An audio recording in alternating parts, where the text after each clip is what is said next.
Lakas na yan. Yan, and then using the sponge, blend. Tapping motion. Okay, and then yung dito sa inner corner.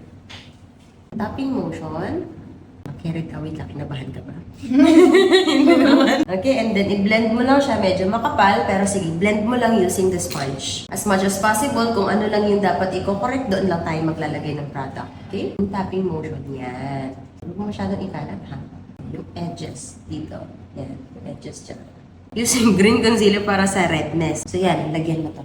Huwag mo siyang ikalat. Yung mismong scars lang. Hindi na siya masakit. Kung pusa mo talaga eh.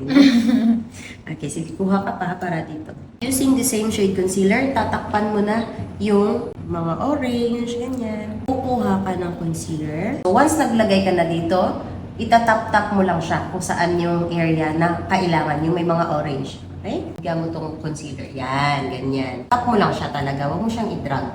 Iwasan mo na parang i-mix mo siya na inner, outer. Kasi may tendency na mag-mix yung iyong concealer. So, dapat kapag tatakpan mo siya, itatak mo lang talaga yung area na may, yan, ganyan. And then yung doon banda, yan. Okay, yung dito banda.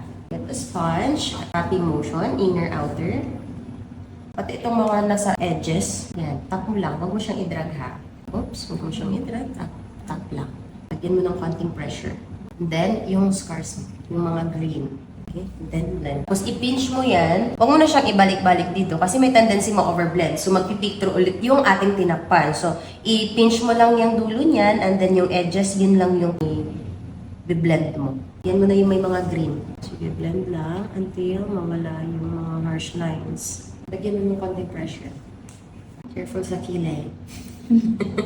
Mabura ang lahat ng pinag- Yan, sige, i-blend mo siya using this one. Mga edges.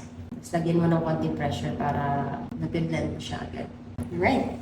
So next is maglalagay na tayo ng foundation.